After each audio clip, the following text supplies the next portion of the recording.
A warm welcome to all our viewers on the show. Good evening, good afternoon, good morning to the viewers across the world, and a warm namaste to viewers in India. So before I start introducing the moderator and the guest of the evening, let me make an announcement. This year in February, we had held the first edition of Pioneer Literature Festival, and we are planning for the second edition in February 2025. So I am using this forum to invite sponsors who would be willing to contribute towards making this festival in 2025 successful. We will also be announcing Pioneer Literature Awards over the next month or month and a half. So do look out or watch out for the notification about the Pioneer Literature Awards. And we look forward to having more entries than what we had last time. Now, a quick introduction. I am Sanjay Chandra, as you all know, and I am a published author. My last book, Behind Closed Doors, was published last year, and I also write short articles. The moderator for the evening would be Vardhan Dharkar. Vardhan has worked, he is a physics graduate, and he worked as head of finance in several corporates before he decided to quit and concentrate on things which he was passionate about. He writes blogs, and most of his blogs are about spirituality and their relevance to the current or to the modern world. He is also reading Sanskrit, and he is also planning to write more articles. Probably he may write a book someday. And so welcome once again to the show, Vardhan. Our guest for the evening, let me put this spotlight on her, is Kanika Saxena. Welcome to the show, Kanika. And it's really a pleasure to have you with us this evening, which happens to be Mother's Day. So in fact, our episode today is a Mother's Day special. Kanika is an engineering and management graduate. She gave up her flourishing corporate career to be with her growing up children. Once the children had left to join college, she started as a fresher in the field of content writing. Kanika believes that she can make a difference in the world through the power of the pen, and rightly so. She is a living example of this maxim. Kanika has authored 7 books in the self-help genre since 2020. Her latest book, it's not her latest book, in fact, it's her 4th book, The Atypical Tale of a Typical Indian Woman. I hope you can all see this, the cover of the book. Clearly reflects what an Indian woman is. She has multiple hands, she has multiple roles to play. And that is exactly what the book talks about, empowerment with a focus on self-empowerment for the women. The book is built on the premise that women have inner strengths that they are oblivious to and consider themselves weak and helpless. So I would move out of the frame, and I would hand over the proceedings to Vardhan and Kanika to take this episode forward. Incidentally, before I hand over to them, we are also recording the episode in the today, and I will be sharing the recording of this episode on YouTube as well as on other social media channels. So over to you, Vardhan, and over to you, Kanika. Thank you. Thank you, Sanjay. Thank you, Sanjay. And namaste and a warm welcome to all our viewers in India and outside of India.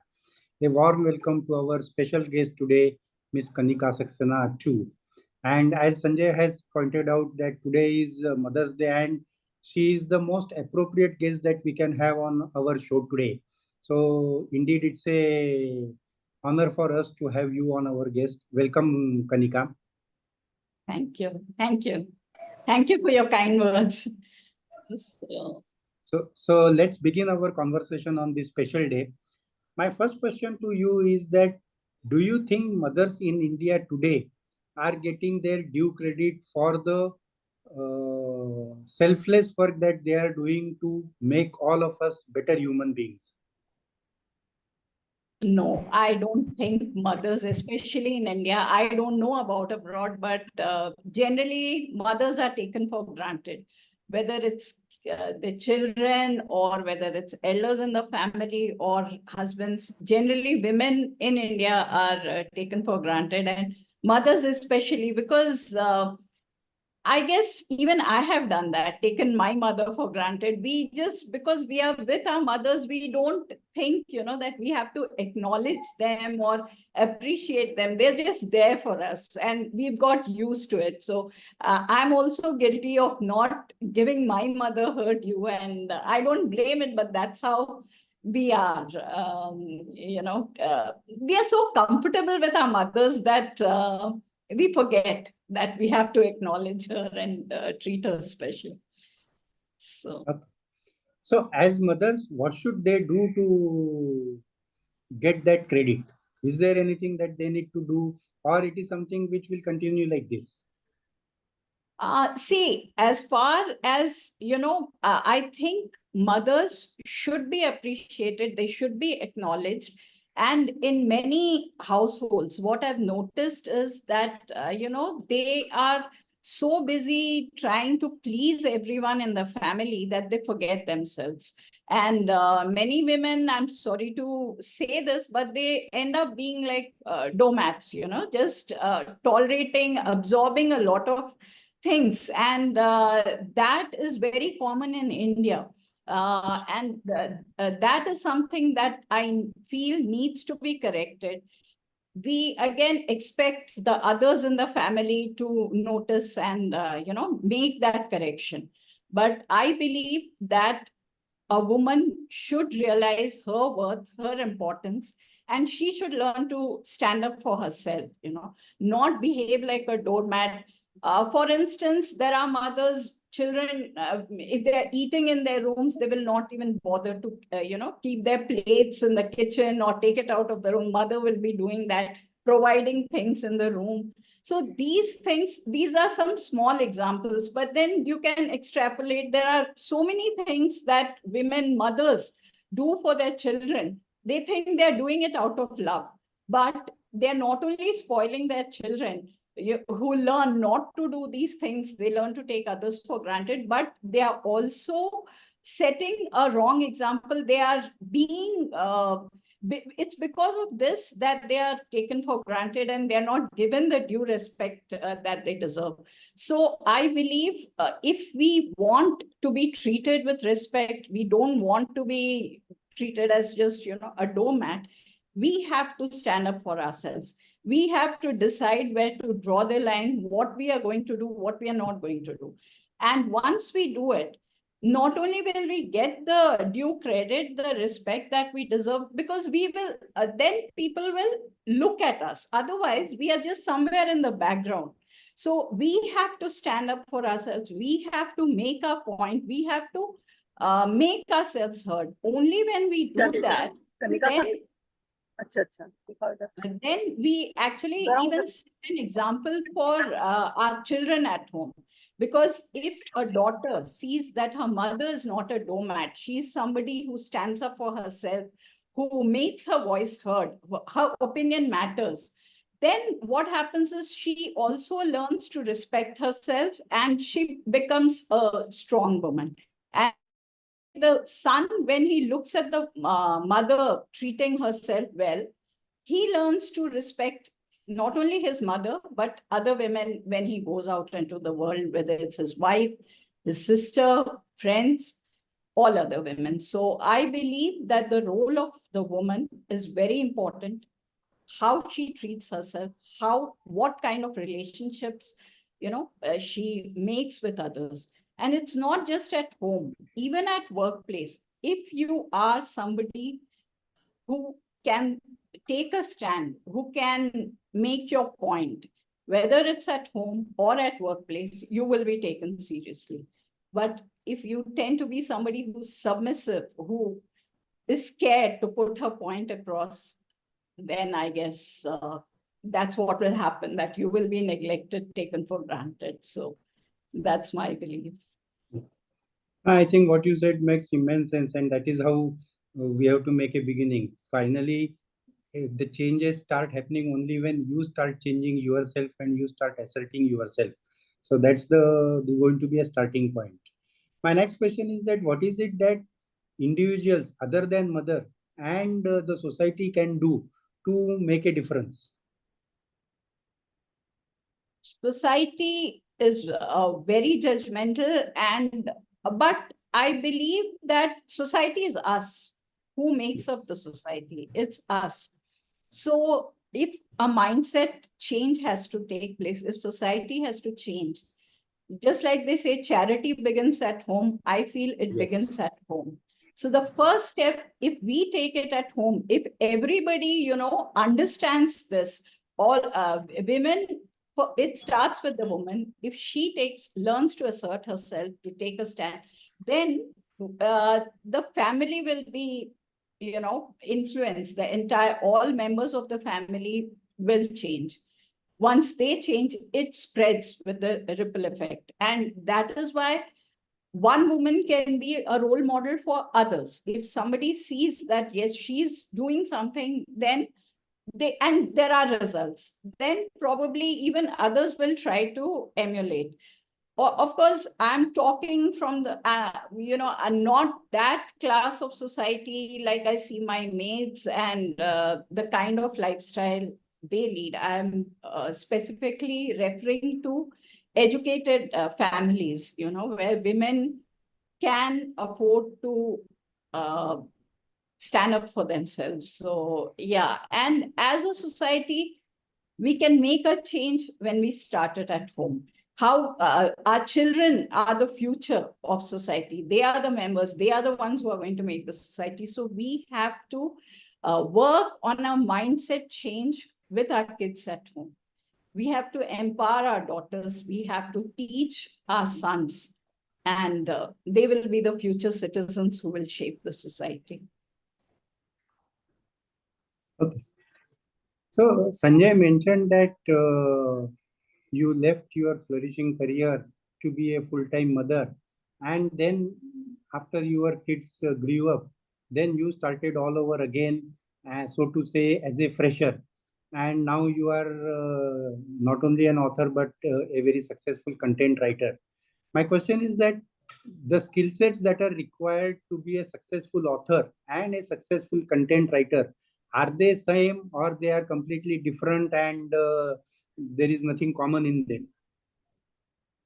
As far as writing goes, that is the basic common, like the speed of writing, your grammar, your command over language, that is the same, whether it's content writing or writing books. It makes a difference, your command over language and your grammar. But the books that you write compared to blogging that somebody does, like I do it professionally, it's not I'm generally not doing very creative kind of writing. What I do is technical writing most of the time on all the latest technologies. So when we do content writing, we are told that you should not play with words. You should come straight to the point. It should be precise. You can't have flowery language when you're writing blogs to educate your clients. And that's where book writing is something totally different, because there you have to be flowery, you have to be decorative, you have to play with words, use fancy language. But as a content writer, you have to be straight to the point. So that is what I feel is the difference in being an author and a content writer. But as far as I am concerned, my books are quite like my content writing, because I write on non-fiction topics, self-help topics. It's fiction where you have to be really creative. Non-fiction, you can afford to be straight to the point and precise. So some of the reviews that I've got for some of my books is there's no fluff. It comes straight to the point. So that's me. That's how I've got used to writing. So yeah, that's what I would say. What prompted you or what motivated you to write self-help books? There were actually, I would say that the first, when I was working in the IT company as a content writer, I had a client from Denmark who had written a book about parenting. And her language was not very good because she was not a native English speaker. So I had to edit the book. And while editing it, I felt I was almost rewriting the entire book. And I really enjoyed the process because it was a very well-researched book. It was mindful parenting, and she's really gone in depth. And it was a non-fiction book. So while doing it, I felt, okay, this is something that I can do. And I always had it in mind. I would start and then just give up on the way. We get busy with things and, we just shelf it. But it was during the lockdown, actually, that I really got down to doing it because there were no distractions, no going out, nothing, just staying at home. So I could create that time for myself. And I wrote my first book, a lockdown story. It's a short one, and it's a positive take on lockdown, like the positives that happened in my life. And that actually set the pace for other self-help books because during the lockdown, I learned a lot of things. One of the things that I really mastered was how to stay happy. I learned how to make myself happy. And that was something I wanted to share with others. If I can do it, anyone can do it, was the kind of approach I had. And that's when I wrote my second book, which is called Gift Yourself a Smile. It's about happiness and smiling. And then again, when you write on these topics, everything is related. The next one is called Are Teeny Tiny Stress Triggers Troubling You? Because if you have to be happy, you have to know how to manage your stress. So that was the thing. It's kind of related. And then this one, the Atypical Tale. So that again, because Women's Day was coming up and I wanted to do something special for women. And there I have spoken about the common everyday issues that I've seen with most women, women of my kind of background and others who I interact with, the kind of problems they face, the kind of common issues that women are going through, and highlight those. Those are the typical problems of an Indian woman and how to overcome those problems. Yeah. So it's basically how women can empower themselves instead of feeling helpless and looking at external sources. Because I feel women are actually strong because they take care of so many people and they forget themselves. So they don't realize how much strength they have. And you can, take care of careers, lives, health of all your family members. Imagine the kind of power you have. So that is what I wanted to highlight in this book. I have highlighted in this book that you have the strength. Why do you neglect yourself? Look at yourself sometimes, prioritize your needs. So only when you take care of your health, your happiness, you will be a happy and healthy person, and then you'll be in a better position to take care of others. I'm not saying don't take care of others, but add yourself to the list. So again, that followed. After that, I wrote about a book called Social Media Tomfoolery. So all my books had a mention of social media because I feel it's taking away a lot of our peace and disturbing. And when I wrote this book, it was in 2021. And from then to now, it has taken I would say, a worse shape, social media. So that was an attempt to, tell people that it's okay, social media is required, but you should not get controlled by it. You should have the power to switch off from it.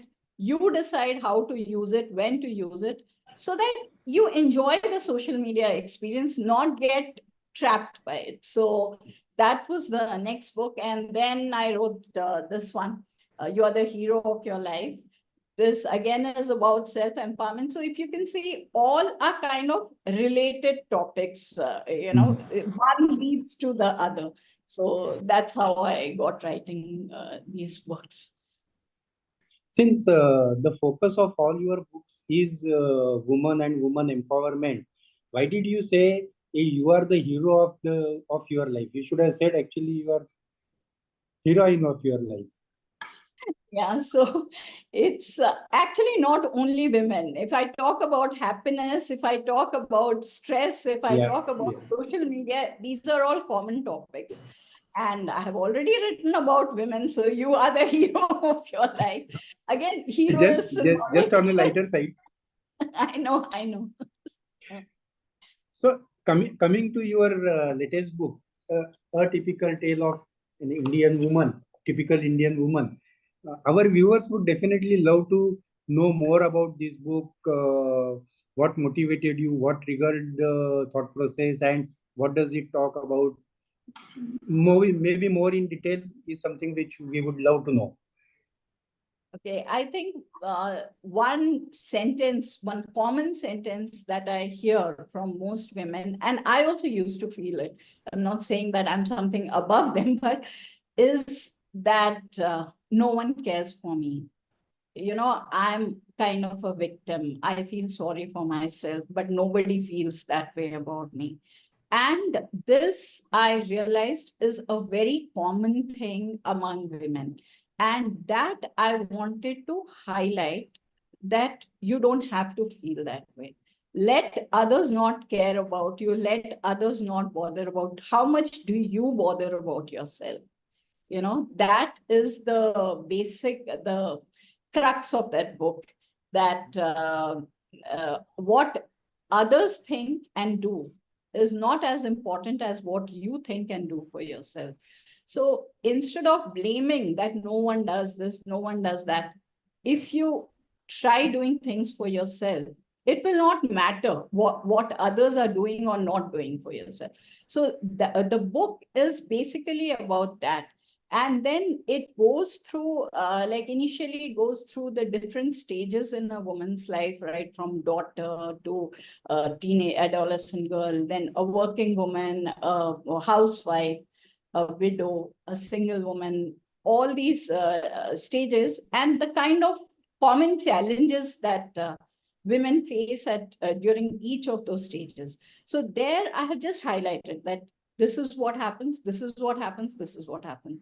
And then I have spoken about, accepting yourself, self-love, because without that, I feel that you will always be craving for love and respect and attention. First thing is you love yourself, you respect yourself. Then it doesn't matter. But then what happens is when you do that, you will find that even others are respecting you and you're getting what you actually want. So even your first question, what can women do? Women can love themselves, respect themselves, pay attention to themselves, basically. So that's what the book is about. Very interesting and very thought-provoking. So our viewers definitely would love if you can read a passage either from the A Typical Tale of an Typical Indian Woman or You Are Hero of Your Life. Okay, let me see. It could be from both of them also, Vardhan and it could be. Kanika. And so in between, we had a couple of comments. We have with us Dr. Manisha Pandey, and she said, "True, a woman's behavior has impact on the next generation as well." And I would add to that, as you said, Kanika, that it's we women or it's the women or anybody. I mean, it's true for men also, that they have to first learn to respect themselves. And once they start respecting themselves, once they start loving themselves, the respect and love for others would naturally flow or follow. And then Sachin said, "Amazing." So these were the two comments I thought I'll share with you. And please, Kanika, please continue with your. Yeah, thank you. Please thank the viewers for these comments. Very encouraging for me. So I will read a passage from Atypical Tale. The chapter is called Self-Love is Not Selfish. The only way to give up on your need for validation is by being happy with who you are. You need to accept yourself with all your flaws and love yourself for who you are. This becomes difficult for most women because of different reasons. First of all, we are bombarded by the media, social media, and various other channels about how an ideal woman should be. We are given physical specifications such as color of skin, length of hair, weight, etc., etc. When we look at all these specifications and compare ourselves, we often find that we are not up to the mark. And we are filled with self-defeating thoughts. If this was not enough, we have the well-meaning relatives and friends telling us what we should do or not do to come closer to these specifications. As a consequence, we get overwhelmed and go deeper into feelings of inferiority. While being conscious of physical appearance and feeling low or high on that account was more of a teenager thing, thanks to social media, it now affects women of all ages. Even though people might be geographically apart, pictures are shared easily and there is comparison and shaming. The only way to accept yourself completely is to stop looking at yourself through the filters applied by everyone else. Look at yourself from your point of view. Forget the noise made by media, your friends, and others. So, Thank So, you. this is Thank wonderful. you very much. There is another comment interrupting. There's another comment from Animesh Sinhaji. There is a saying, nobody can insult you without your permission. Similarly, unless one respects oneself, nobody will respect you. I think that's what you mean when you say women must love themselves before cribbing that no one bothers about them. That's one. And Sachinji has just written, much respect for what Kanika expressed so well. Agree fully and can relate with her story behind writing self-help books, as I too had the same situations that led me to write more on self-help and subjects like psychology, clairvoyance, which depicted my true live experiences. So these were the two comments uh, that I thought I'll share with you. And please continue. yeah. So, Kanika ji, our viewers definitely would love to know what are your future plans. My future plans, okay, I'm currently in love with my profession, and it gives me a great pleasure. It gives me a lot of happiness whenever I write a technical blog, because when I had given up my career for 20 years, I felt I had completely lost touch with my engineering. But today, when I write about all the latest technologies, reading about them, researching about them, it gives me a lot of fulfillment and happiness. And so that is as far as work is concerned. I would love to keep on writing on these topics. Other than that, I have written another book, which is currently with a literary agent. I'm looking at a traditional publisher this time. So that book is titled Dashanan, Your Inner Villains. So that is, inspired by the 10 heads of Ravan, and, they stand for each evil, and Okay. how those are present in some form in us. So that is work in progress. Let's hope it gets published. And so these are a few things, and I don't plan too much for the future. I believe in living in the present and enjoying my present. So, and that's what I talk about in my books as well. Yeah. Okay. So that's wonderful, and all of us will look forward to your latest book. Another As part comment, of the another show, comment from Ashok Bandyopadhyay ji. Well said, Kanika. Totally agree with you. so as Thank you. part of the show, we also have a rapid fire round, and if Sanjay permits, we will go ahead with that. Please go ahead, Vardhan. Okay. So now that Sanjay has given the green signal, I hope you will enjoy answering the rapid fire questions. I'm nervous. Don't be. Don't be. So my first question is, what is that one thing you would like to change in yourself as a mother to become a better mother? A better mother. I think I would like to, see, as of now, I do not try to control their decisions or their lives. They are on their own. Both of them are grown up, they're working. But I think I would like to get involved a little bit more in their activities, because they actually don't feel the need to consult me. But I think I would like to be involved. What is that one thing women in India should do or change so that they get more respect from the world? Love themselves, respect themselves. Makes a lot of sense and absolutely true. Complete the statement. Mother is. Mother is the support, the lifeline for her children. How do you see mothers in 2047? We gained independence in 1947, so 100 years from that day. Mothers in 2047, looking at the current scenario, they will be like this with the mobile.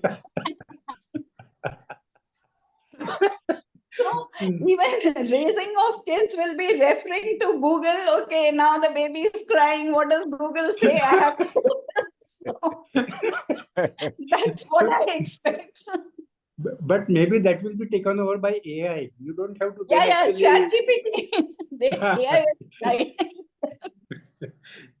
The last question is, to you, your mother is... Complete the sentence. She is my world. She is my world. I am very close to her, and I think I can just summarize it as she's my world for me. Perfect. And congratulations.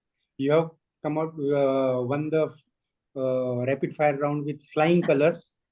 Thank And my best wishes to you for all your future endeavors. I now hand over the proceedings to Sanjay to take it forward. Namaste. So thank you, Vardhan. You cannot say namaste right away. So thank you so much, Vardhan and Kanika. It was really a wonderful experience to hear what actually we keep thinking about. To respect ourselves, to love ourselves, and that is the key to probably avoiding all frustrations, most of the frustrations that result in life, be it for men or even for women. We have two comments, so I'll quickly read them out. Sachin says, wishing Kanika ji the very best, and I'll be looking forward to read her book soon and looking forward her next and all future endeavors. God bless. And Dr. Manisha Pandey, once again, she also says, kudos, Kanika. It is one thing to come out of self-deprecation and another level to think of empowering other women. Well-conducted session. So thank you. I think that goes out, that the last bit goes out to you, Vardhan, for a well-conducted session. And Kanika, I played no role in that. So we come to an end for today's episode, the Mother's Day special. And before I close, I will just once again remind the viewers that we have recorded this episode and I'll be sharing this on my YouTube channel as well as on my social media handles. I'll be tagging both Vardhan and Kanika wherever they are on my list. So please do watch these videos and the earlier videos as well. In case any of the artists, I would say, would like to also feature on the episode, they may contact me on my email ID, sanjaychandra59@gmail.com, sanjaychandra59@gmail.com. And it was really a wonderful session. And as I had announced in the beginning also, we will be once again coming up with the next edition of our Pioneer Literature Awards in 2025, February 2025. Over the next 1.5 months, we will be announcing entries for, or we will be opening entries for the Pioneer Literature Awards also. And the Pioneer Literature Festival will follow in February 2025. So once again, thank you all very much. Thank you, Vardhan. Thank you, Kanika. And thank you, viewers who had been watching us this evening. Thank you. Bye-bye. Thank you. Yes, Kanika. Happy Women's Day to, Happy Mother's Day to all the mothers watching this show. So yes, indeed. So thank you, Kanika, thank you, Vardhan, and thank you, everyone. Thank you. Bye-bye.